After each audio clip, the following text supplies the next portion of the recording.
non? É unha honra entregarse en nome da Asamblea Cultural Galega este segundo premio das Letras Galegas Vivas. Tens que saber unha cousa, é honorífico. Cartiños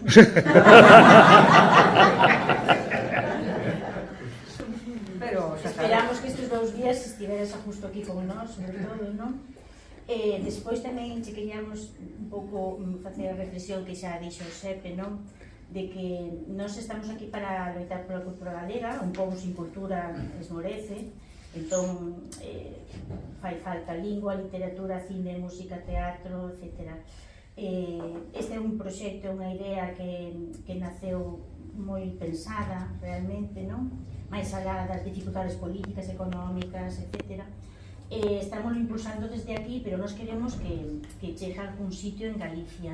E que é importante iso que dicías ti, non? Desde a Real Academia, esa liña de que sempre se preme alguén que faleceu para que a historia, non, estea presente, porque hai que ter en conta de onde vimos. Pero claro, si por outro lado a lingua está esmorecendo, temos que buscar proxectos que fagan que a xente crea no futuro e na vida tamén, non? No presente e no futuro. Daquela, calquera idea, calquera suxestión que se che ocorra, nós aquí, mentes creativas, aquí hai un montón, xa está.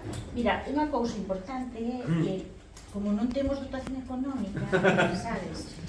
Es que saber que isto está feito por un artista importantísimo que se chama Anxo Baranga, e que poida ser que algún día sexa considerado un Picasso, un Dalí, que o mellor ten valores, un valor.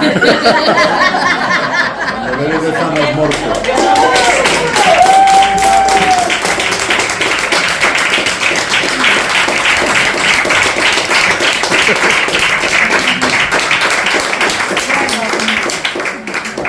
Grazas, Loli, tamén por ver onte a peli, a miña primeira peli, a primeira vez que ves unha peli miña. Isto que hai que facer, ver cousas novas, facer letras galegas vivas. Eu comprometo a seguir continuar facendo letras galegas vivas e a levar esta encomenda. Bueno, teño medo como Robin no avión. Que